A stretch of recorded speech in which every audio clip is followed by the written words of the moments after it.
How you doing, Alejandra? Oh, good. Thank you. So you're actually connecting from California. Thank you so much for being here in our Neo chats. This is a very special one, and I care a lot about this full new ecosystem. And I want our audience to be inspired by you today here and to really brainstorm on how we from the education world can start transitioning towards what's already happening in many industries. So, thank you once again for being here. Maybe you can let us know a little bit about yourself to start with. Yeah, thank you. I'm very honored to be here. High overview about myself is I've been in autodidact ever since high school. Fancy word for saying I'm self-taught. And being self-taught and an entrepreneur, I was positioned in a special area to realize how the future of education could possibly be on the internet. All the information is out there. You could develop your skills, and from my personal experience trying to develop my career, showcasing expertise and the pain points I've had, I noticed that education is still stuck in a lot of old ways, and there's a lot of room for disruption. And one of the main focuses that I'm really obsessed with today is creating an internet learner identity where every education activity you have is added to your personal identity on the web, and you have ownership of this information. You will be able to verify what you learn on the web.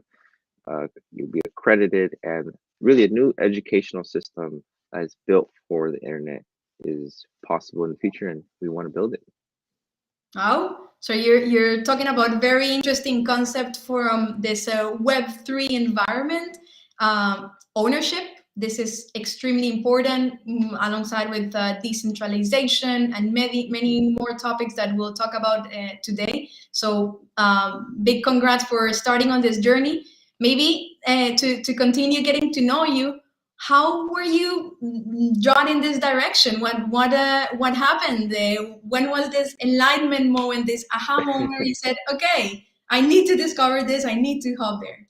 Yes, so I would say, fortunately, I love what I do to the point that I call it a calling. I would go to that depth, and it feels very natural to me because as a kid, I always was in a pensive state, and later I realized that being like metacognitive individual, all and tying it to the internet, all the information being out there and then developing oneself, I just fell in love with learning online or being self-taught and reading books and everything to self-develop. But I really experienced like the pain point when I wanted to develop my career in tech. I noticed that due to the absence of not having a degree, um, I couldn't be in a well position to get my career started. And then a lot of my friends were in a similar position.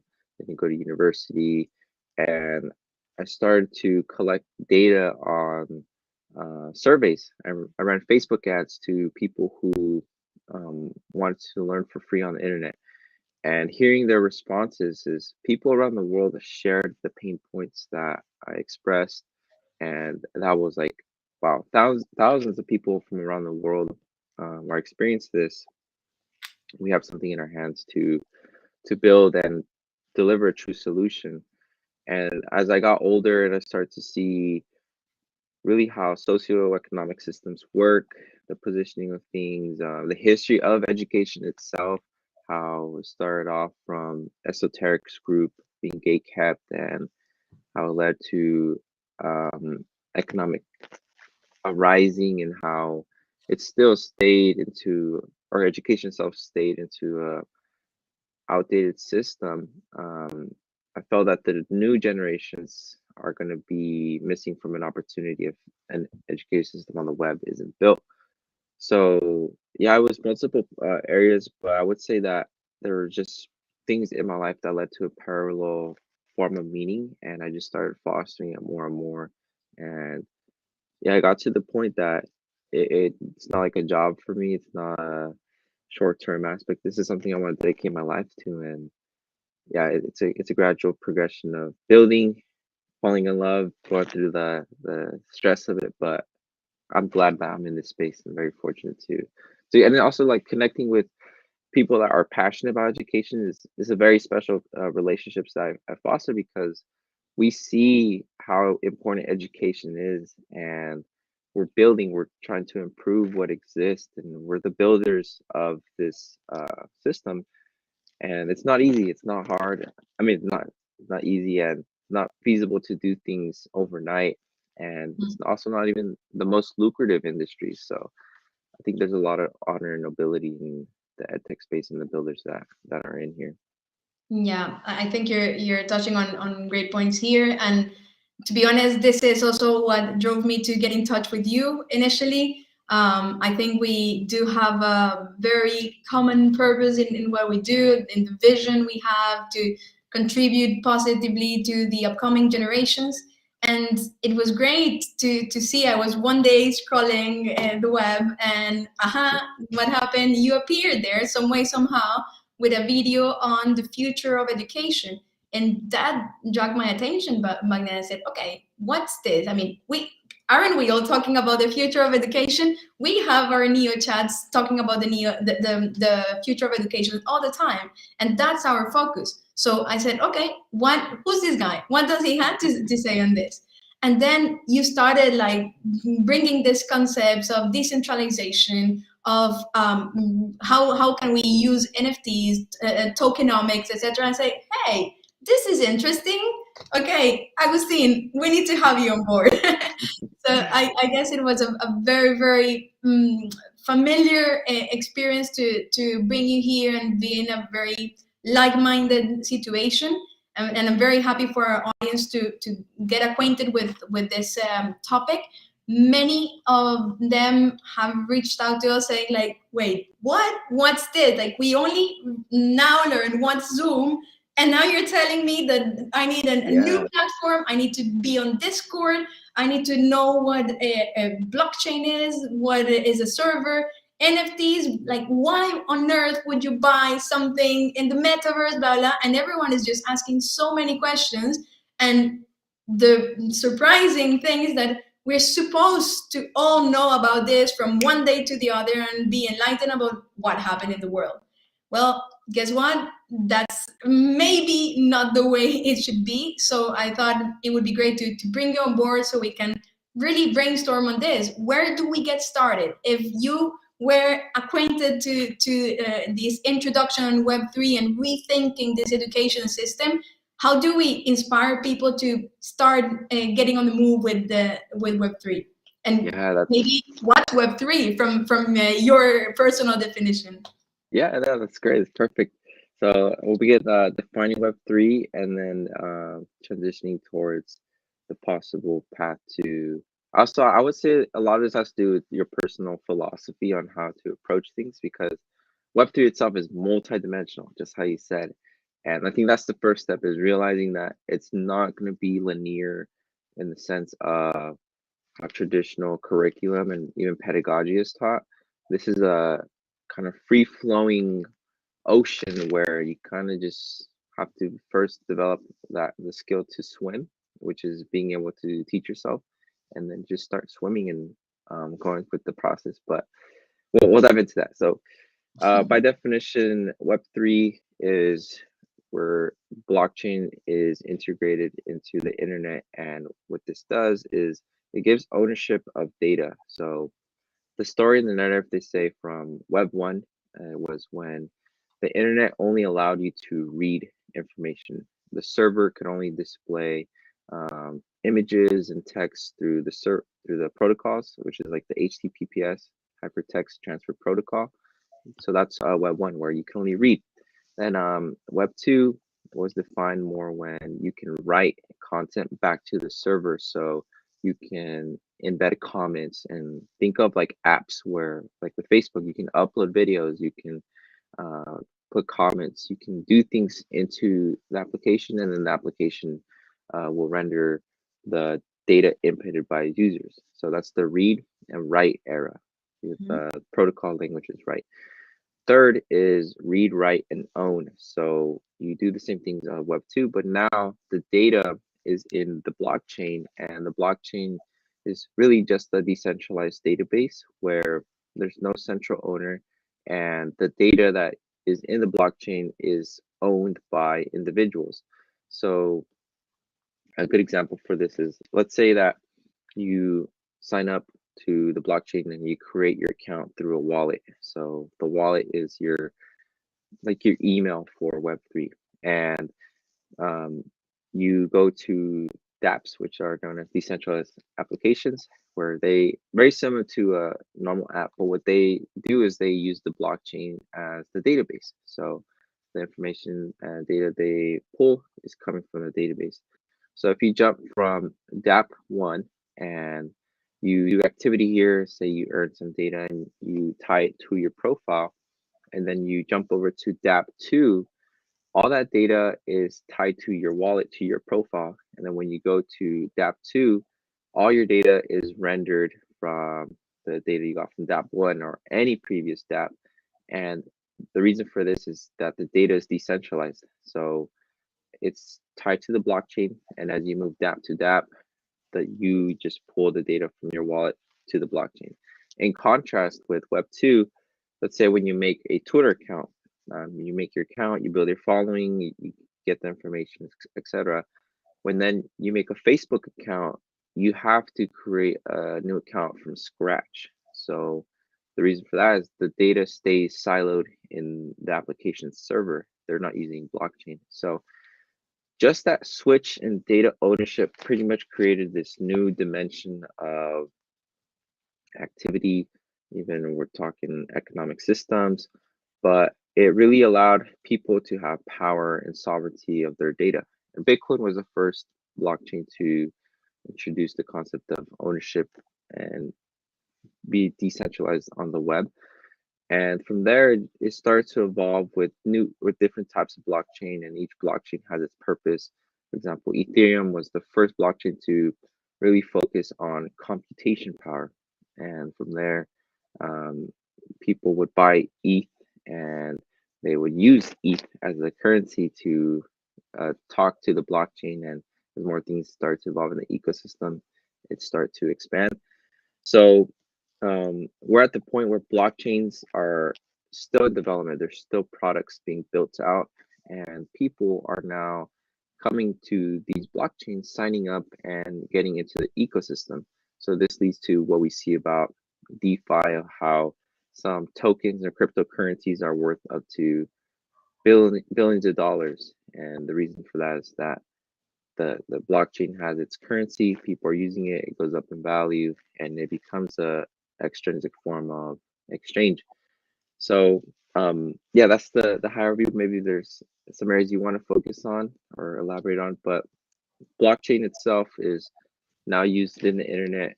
The blockchain technology allows for this data to just move in different ways, and us being human beings, we work with tools and innovate and do so many things. Just that little switch of allowing data to be decentralized like that allows for new economic activity and operation structure for society. Great. So many elements here. I'm gonna try to pick some of them. So you were talking about an exchange in this new ecosystem, right? So for exchange, you need people, right? And I think this is a key component of this transition. And many people in the education sector will say, okay, but where do I start? Well, community. Why? Because you need this many to many interactions that can leverage your current knowledge, and that's how now we can decentralize knowledge transfer, right? Something that has been very much gated until now in traditional education, unfortunately. So where do we start? If we are here and we're an institution which has been operating with business as usual, how do I start transitioning towards a Web3 like community? What's that? I mean, how has been your experience on this? Yeah. So the way I would put it is be self-aware of the areas that you have your strength in. Maybe some people will have a background already in finance or in development, Based off the positioning of people where they have their strength, look up keywords and start to scavenge your information. I think YouTube is perhaps the best rabbit hole to enter in the beginning because you can look up what is a blockchain, and then the channels will have playlists, and then you can jump from rabbit hole to rabbit hole. And rabbit holes are essentially when you start with one thing and then it sprinkles out to other areas. So start with the big questions. I think that's one of the most important things, right? Get the first principles of the space, like what is blockchain? Why is blockchain important? And it's also important to notice that you are going to need multiple perspectives to be exposed to, because one of them is going to register. Or if you say you watch five videos on what is blockchain, and the first video is like, oh, okay, like I kind of see what's going on. Second, you're like, oh, okay, that makes sense. And then you can tie and pull information from the first video. And when you get to the fifth video, if you hear that and you tie all the information that you've heard prior and you just heard it in a different manner, you can have the light bulb moment and you're like, okay, that makes a lot of sense. So asking the big questions, knowing how to use Google and YouTube and the Twitter. I say Twitter's probably perhaps the best social media to look into, but the aspect of being internet fluid, where you're able to, if you have a question inside your head, you should be able to look up keywords, know how to navigate from one link to another, and start developing like a linear form of understanding. And that goes back to education in the first place, right? With um, and I think Web3 is perhaps like the perfect example that you have to be an autodidact, because it's so fast, things change, and there's no pedagogy and curriculum built at a true scale for this. So you kind of have to be scrappy and go find information for yourself. And um, even if they made it linear and packaged it for you, the information is like very dynamic, and there's multiple things that you are going to have to develop yourself first to even receive the package and for it to make full sense for yourself. So yeah, it's definitely a very fluid learning space, and having the skill set to be adaptable and quick to pick up information, process it. And you said something very, very important, which is community. Because if you learn something yourself, you kind of want to see, is this correct? Or you want external feedback and just know where you stand. So some of the best communities will be, in my opinion, on Twitter, where you can start finding people in Web3. You can look up hashtags of Web3, find some accounts where they are prominent. And I mean, being able to vet the quality integrity of social media accounts could be tricky when you start off, but just immerse yourself in the space. Be, I would say, take the aim to be a little bit more guarded when you do follow people, but let people earn your trust. And once you do so, a lot of these spaces will have Discord links, or in the threads they'll respond, and then you can just start following those people or engaging. And then from there, if you find a community that you gravitate towards, you can start building this ecosystem, relationships, chat in the groups. And for example, with education, we that's what we start from day one is, oh, Web3 is this big bubble in itself. We need to build a sub area for people that are passionate about education. And little by little, we start to just expose ourselves out there, and teachers, professors, educators, people who just care about education came across our accounts, and now they're in our Discord, and our community engages in thought-provoking conversations for education itself. So that's kind of like the experience that I've had. Maybe you've had some different experience, but I think maybe the most important thing is being fluid and rapid on processing information. I can totally relate to your experience. From my end, it was something quite similar, yet a bit different. But yeah, I mean, starting by those keywords you're using, the rabbit hole. I used to hear words like that. I'm like, what does that mean? And then one day, I was hearing a podcast, and there's this lady who was talking about a community, blah, blah, blah. And that happened while I was going to bed. And then the day after, I woke up like, this was interesting. And I Googled the name of the community, which I'm going to get to moving forward. And then it's like, oh, well, we are in Discord. I'm like, Discord? Okay, now I need to start there. So I go to Discord, and I go to this community, and the community name is Surge, and it's a community for women, to encourage women enter the Web3 space. Well, guess what? I went down the rabbit hole, and once I actually got in the community, I started talking to people. A lot of people like really willing to help you. I was a newbie in that, so like, hey, I'm here, new. Everyone is supportive, and you start. In my case, from an education perspective, I, like you, started seeing education in a different way, through a different methodology, if I can call it that way, and through a different ecosystem. But maybe at the beginning, it didn't feel familiar enough with me to really start going down the rabbit hole. So when I actually clicked with that community, say, okay, now I need similar communities to this one, but focusing on education. And then that's when it started, like curiosity down. So that was number one. Then I started one link, the other one. And I've been falling in love with many projects like Invisible College, Yeah. Crypto Culture and Society. These guys willing to track this shift towards these new learning models. And it's totally different, but I can also understand that the learning curve to get you there can be, first of all, very scary. And secondly, it can there's one thing that I feel like many people in this industry go through, which is FOMO.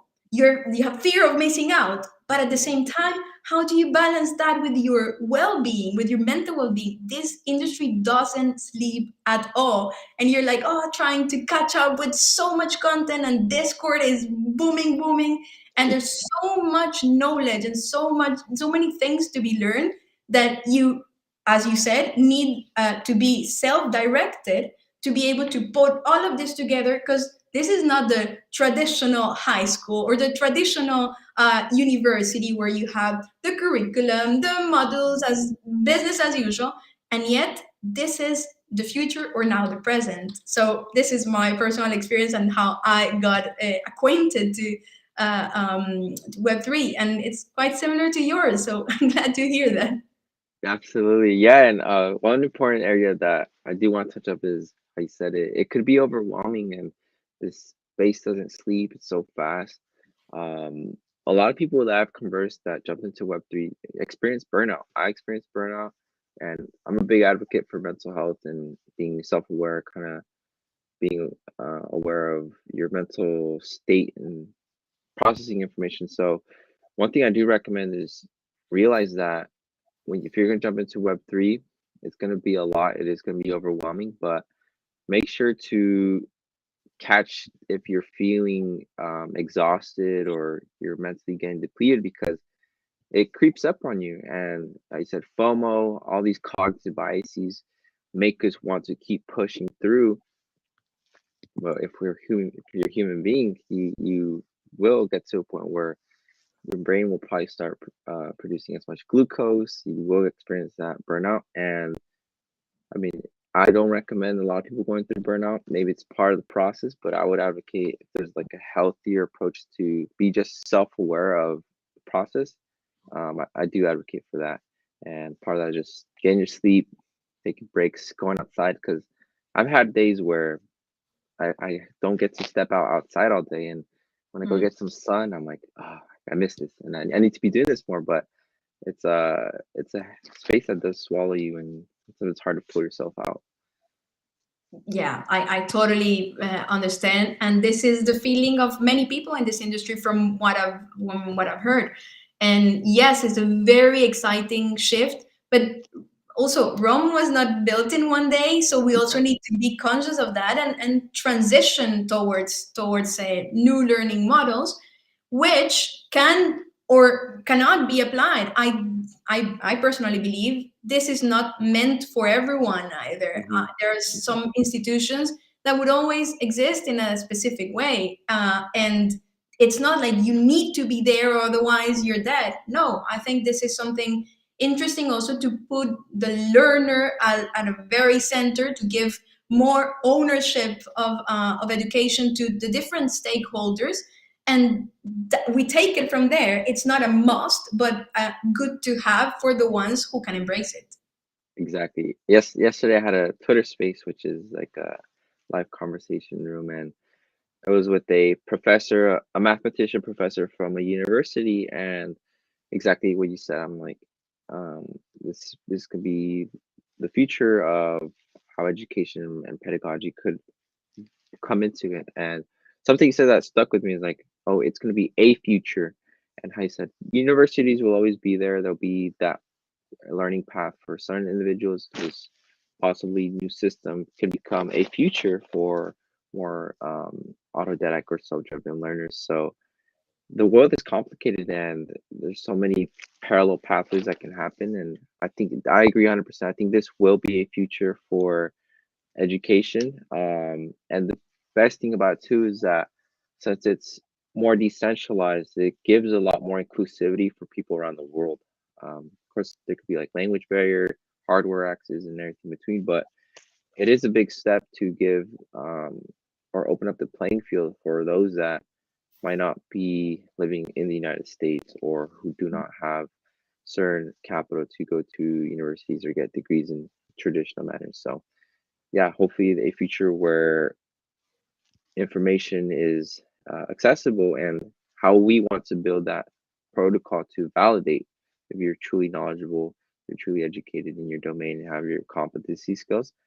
It won't matter where you live, and all information being on the web, we're much more open. So very excited to see how this could possibly pan out. It's not going to be easy to build, and not even just on a technical standpoint, on a social landscape as well, because I'm sure you've seen it too. Is like the pedigree that you get from a university will carry a lot of relevancy in like social culture. And in contrast, if you were self-taught, it's like, okay, the perspectives are totally different. Both people can have the equivalent levels of knowledge, but at a social level, the one with the degree could carry more pedigree. And how do we change that? How do we change from he's self-taught, but he went through a new system that carries that equal uh, perspective of validation. So that one is going to be very exciting to build out as well. I couldn't agree more. And I mean, you are extremely well placed. You went through that yourself, so maybe let's talk about those practical examples you're building, because it's extremely exciting. And I'm a total believer in the fact that everyone should get the equal access. Opportunities are there not only because you hold a piece of paper that's sitting on your parents' room, right? So I think that's the core. It's those skills. And again, we know very well there's many jobs that generation alpha and z are going to have, which are not yet invented, and yet we Hmm. keep them on the same path with the same old traditional content, which can certainly be reviewed. So let's talk about you, about this very practical examples that you've been doing yourself. Yeah, this is where it transitions to pain points and possibly creating venture or the solution to the world. So as I mentioned, being self-taught, I don't have that. So the way I view a degree is it's a consensus mechanism to agree someone is educated at the moment. The degree is like the utmost polished Solution to the world. product we have at So the as moment. Now, where I think the future is going to change is a new consensus mechanism has to arise, and the consensus mechanism, it is going to take decades to get socially accepted because things take a long time. Like I said, it's not going to be for everyone, but if it provides a strong enough solution for a certain part of the world, this system could start specialize and focus and then expand out as a network effect. So this leads to the question that leads to trying to create this, and how we had our first meeting, like the question of what does it mean to be educated? And you start thinking about it. It's a philosophical question. So you start trying to build your axioms of truth and start to create formulas or um, translate some form of truth, the closest reasoning and rationality you get to truth. And then from there is you translate it into code or into systems to tie it back up to these concepts. And the code and aspects, best part of this is now with Web3, it could be possible with blockchain. And this is where, with our previous startup, where we were trying to build it with Web2 processes where the platform was going to be the validator and have the currency of information and knowledge. But with blockchain, as we spoke early in the meeting of with dApps, doesn't matter where you learn this information, as long as each dApp is following the same protocol. It's you can just explore the web. The dApps exist, but the bridge and the pipeline towards information and this education system will be shared. And if they follow the rules of answering the question of what it means to be educated, and then people would adopt and believe in it, the internet does become the playing ground for educators issuing information, validating it, and it could be a system that works. And just like in the educational system, it comes down from some form of belief and the opportunities and the processes that it arises. People adopt it. It creates like the true system. So if we do that for blockchain, education, the internet, that would be I think the first step to trying to build the future of education, or a future. I like that a lot. A future, yes. I think that's what we can take from this part. And so we're talking about this pay to pay to learn model versus earn to learn. This is quite interesting. Even in the use of words, I absolutely love this. I'm very intrigued to see how we can shift if this is something that should be used for each type of institution. How can we switch to this kind of models? And you said something very interesting before for the ones who are not familiar yet with the Web3 principles, which is your login becomes your wallet. And by your login becoming your wallet, that's also a new way of identifying you without this privacy issues. I'm not gonna don't get me started on that yet. But so that means that you're going to be able to get validated, as you said before, through a new system of education where your credentials, instead of your traditional diploma, could sit on the blockchain, and we could be reimagining all of this in the form of NFTs, entities. So let's talk a little bit about this. Let's deep dive here Yes. for our audience to understand why should we have NFTs applying to education. Same for entities. What's the difference? What's an entity? What's an NFT for this community? Yeah, this is great. So I think beginning, what is an NFT and what is an entity, and then tying the system for getting these rewards and how it could lead towards this new identity of education. So an NFT stands for non-fungible token, and the keyword is fungibility. So fungibility, I think the simplest way to put it is it could be divisible and equal value for shared people. So currency is perhaps the best example. You and I believe in a currency, say it's $100 bill. This dollar bill is fungible because you can break it down into 5, 10s, $20 bills, and I will accept the divisibility of this currency because it's fungible. Now, where it's non-fungible is where the value is a bit more subjective and non-quantifiable from an external viewpoint. So non-fungibility is exactly back to like that divisibility. It can be divided at same terms of value. The value is derived, I would say, from a much more subjective viewpoint, and it not to go into too depth of the philosophical side, but in value theory, there's extrinsic value and there's intrinsic value. Extrinsic is more like currency, once again, where it's externally accepted and viewed upon and used. An intrinsic value is where it's just value in for itself, like friendship, integrity, trust, or enjoying a piece of art.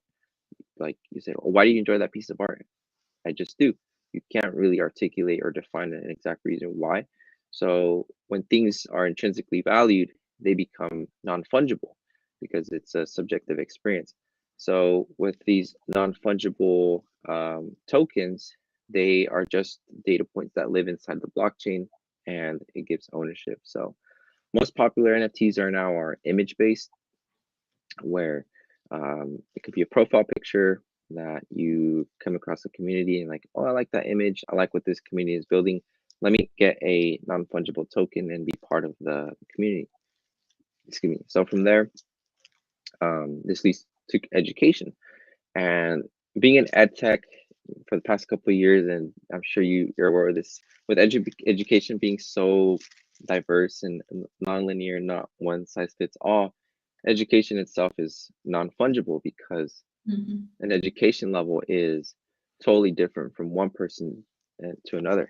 So the experience of education and how people think, ration, process information, it's a totally different mind and consciousness compared to person. So with education being non-fungible in itself, so okay, how do we create kind of like Lego pieces to lead towards like the parent non-fungible aspect, and that leads to education. Okay, what does it mean to be educated? Person, like we talked earlier, I believe there's three core components. There's understanding theory, which I would tag under knowledge, where you can conceptualize and process information and know what exactly is going on from a theory standpoint. Second is empiricism, where it's action orientated and you have the skills to execute and do an aspect of building, working with your hands or developing and building something where it's truly action oriented. And then the third is a little bit more subjective, but legitimacy, where people that have a shared perspective and belief will say, okay, that's legitimate. That's a shared consensus on agreement. So if you tie those areas together, um, you could create this protocol or these systems of rules. And tying it back to NFTs, um, let's say that you do you want to do proof of knowledge. Well, how do you create systems of rule or do this? I think a good example, a simple one would be, say, Alejandra, you do a quiz to test your level of Web3. And this test is created by you and you're respected in the industry. People know that you're knowledgeable and you have a strong sense of knowledge and expertise. If you pass this quiz, you're going to create or you're going to receive a non-fungible token where it's very similar to like a degree or certificate of approval. And this NFT is in the person's ownership now, meaning no one can take it away. It's tied to their wallet. And if someone sees that, like, oh, you have an NFT from Alejandra for this Web3 knowledge base, you truly know your stuff. Not a lot of people can get that. It's a difficult quiz to pass through, and that carries the aspect of, okay, there's knowledge and people believing in you and the issuance of it. Like, okay, like this person has um, proof of knowledge in this area. Now taking the next step with NFTs, which is basically an NFT, but it's non-transferable, meaning that once it's tied to your wallet, you can't send it to another wallet. It's essentially permanently stamped into that wallet. The benefit of this is that knowledge can't be cheated, or you can't outsource it and then receive the benefit of it. It's tied to the person that verified it and did the exam themselves, because that's true knowledge. You shouldn't be able to get certification or reward and compensating if you didn't do the work at all. You literally need to empirically go through it itself. And with NTTs, it's just the technology to prevent them from being sent uh, person to person. So where a future could be is, let's say that there's um, really respected issuers or people that create these NTTs, and let's say the new Stanford, the new Harvards, where they could be DAOs. We haven't talked about DAOs, decentralized autonomous organizations, but let's say these groups of knowledge-centric institutions, new institutions, come together and they create these quizzes and they create these programs. And if you pass it and you receive this entity from this new respected institution, it could be equivalent to the degree, but it's a totally different process to obtain now. And let's say a person has 5 entities in the domain of math, and all the entities came from these new established institutions with high reputation, and they are high integrity. And this person can now showcase their wallet and say, look, I have 5 entities from this new reputational institution, and that's proof of education because I earned them. I couldn't buy them or do anything like that. And people are like, okay, you got them. And it'd be, say you got, in contrast, for example, like getting 5 degrees, one from Harvard, one from Stanford, the new Ivy Leagues. So if the system is built on the internet and it's more decentralized, because getting into the Ivy Leagues is a totally different thing. Like you can have the knowledge to pass their quizzes, but to get in there in the first place, totally different story. But with it being more open now, is let's just focus on verifying your knowledge and your education, and you can receive the reward from that. Wow. So we're talking about the reinvented curriculum, the reinventing knowledge proof as well. How do we actually go out of school or finish a skill set and get validation? No wonder these certificates have lately been very, very interesting for many people. So this is a whole new concept of verifying and authenticating knowledge through different systems sitting on a technology, which is the enabler here, which is blockchain, right? Mm-hmm. So with that in mind and pushing this even further, so we have our entities or our NFTs. We are actually being able to access the community through buying some of those NFTs. You're accessing a token gated community, or this kind of area where some of these institutions are telling you, well, if you buy one of my NFTs, that gives you access to further elements in my community. And what's the next step? We get there, and some of them are actually presenting themselves as learning DAOs. Whoa, we're getting deeper and deeper down the rabbit hole. What are these learning DAOs?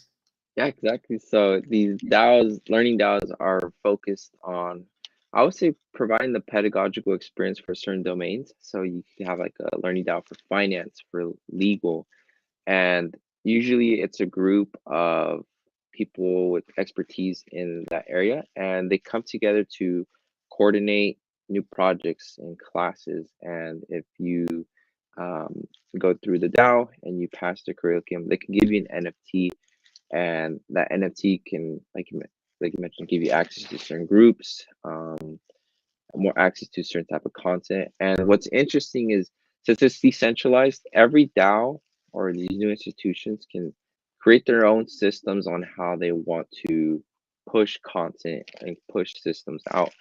It's going to be interesting. I really hope that we don't focus on building systems that are going to be like kind of gate kept, because that's where we're trying to move on. I really hope that the DAOs focus on providing a true open and inclusive system, but the rules of each DAO are going to be different. And this leads to a question: okay, if each DAO has their own rules, can there be a bottom down protocol that, regardless of what rules they have, there's like a system that people can get into? I kind of view it like pipes. Every DAO will have like their pipe, and the pipe will go back to the blockchain. Is there a way to create certain types of pipes that, even though it's come from one DAO, can bridge to another DAO? And then how can a wallet or an individual get connected into those pipes and receive the benefit? So what's exciting too is that these systems are still so brand new. Everyone's trying to figure it out. And on top of that, a lot of the products and systems, even in Web3, are broken, like DeFi, decentralized finance. Like a lot of these things, and people are trying to figure it out. And I think this is also important note to touch about like the culture of Web3 is that since it's so novel, it's hard and it's broken, there's a lot of camaraderie between people. How you mentioned you joined the group with empowering women, and I've been in groups where it's like developers where they share their information for free and you build bonds and friendships because the way I would put it is like when you go through a lot of struggle with someone or with a group of people, it really builds camaraderie. So it's like, I got you. Let's do this together. And the reason I brought this up is Web3 is still broken. It's still a lot of friction. So everyone kind of like just really wants to work together to make sure that um, the system is polished up. Of course, not everyone, but it is a common cultural feel to get to those communities and like genuinely help you out, even though they're complete strangers. Yeah, I think this is totally true. Is bringing this support in this transition. We're all trying to figure out how this is being done, right? But Mhm. to sum all of this, I think you're also bringing us to a very interesting societal change with all of this, right? Because we're looking at a full ecosystem that is making us rethink how traditional organizations work, right? We're talking about DAOs. DAOs per se are decentralized. So we're shifted from that pyramid where the CEO tells you, I do this, you do that, blah, blah, and it goes like down until someone has no voice whatsoever. While taking this to Web3 principles and now some of these institutions operating through learning DAOs, this is saying to the community, hey, like we can do this together. Maybe we don't have it figured out yet, but this is the magic of it, right? It's not like, oh, I'm going to bring you this business plan. This is my full idea. Everything is so perfect. I know I deserve your trust or your investment. No, we're here to learn and we're here to build this together. And maybe I'm going to start with my community without even having the product per se. And guess what? This is fine, absolutely fine. And this is the way it's happening. So I think that's also the beauty of this. And I truly get inspired and I feel empowered by this community camaraderie, as you actually said. I think that's one of the best things that Web3 can bring you. Exactly. Yeah, I love that. And what's super cool too is that specialized DAOs or communities are really starting to form. Like Mm, there's a DAO for art lovers. There's a DAO for people that love um, finance, legal, development. And what's great about it is that when these DAOs are essentially focused like that, the people that join already have a shared interest. And that's the first route to build a community. And the people that shared a shared interest can share an idea, just share like a concept or a thought, and that can lead to people like, oh, I like this. And building our own community at Learnio, one thing we noticed is that getting people to participate is fairly hard. Some people are much more introverted; they just kind of want to observe more, and it takes a lot for someone to share a concept, right? And for a community standpoint, getting them comfortable fostering an environment that they should feel free to do so is a new experience too. And but once the magic and the breakthrough happens is like we have educators on our side that they're teachers at primary education, and they talk about, or one teacher mentioned about how his students were asking questions about Web3 and how he wants to correlate primary education with Web3. And then another teacher came in and asked, like, oh, like, how do you find ways to put it into your schedule? And like they went into teacher mode, and it was fascinating to see that teacher to teacher talking about Web3, all was happening within this community area, and then just ripples out. So that's the beauty thing, is like there's so many DAOs and groups and communities to form here, and this camaraderie. Like I think you said on a good word for it, like it's magic. A lot of people mentioned that it previously, before Web3 or joining these groups, it was hard to get people to be committed and passionate about subjects to this level, but we're seeing it firsthand now, and I think it's passion, possibility of building, camaraderie, and optimism. I think we're seeing a lot of optimism in the space as well. Yeah, and this is very much needed nowadays, right? Yep, yep. Agustin, so some closing words here for our community. So in this shift, in this systemic shift, if we can call it that way, what are your thoughts? What are your words that you can say to empower this generation, which is only considering joining this trend, and making sure that it's not just the next trend, and it's not just one app that is going to be replaced in 5 years to come, because there's the new one that is actually happening. So what can we do to share this out loud and say, hey, this is something that you should get interest in, and you're not too late. What can we share with people as an advice? Absolutely. Love that statement. You're not too late. That's definitely 100% sure. The space needs as many people to come on board. And personally, one of the most important things I say to take the step in and observe it is pragmatism. Have really strong rationality and reasoning for information you're going to come across, because if you're going to commit and try to join Web3, you're going to see the good, the bad, the ugly, and yeah, there's a lot of things out there that shy a lot of people away, like narratives about NFTs. Like there's a lot of scams going on, and there's a lot of things that are happening like that in the space. And if you come in with a biased viewpoint, you're not going to be the whole picture. And tying the big picture, one of the key words that I do want to introduce is crypto economics and token economics. I think those domains will encapsulate the social change and possibility to see how a macro change can happen, and it's a true tangible thing that people are building at the moment. But to get to the point of realizing and processing the possibilities is going to take a lot of small bites, but make sure those bites are really pragmatic. Process it.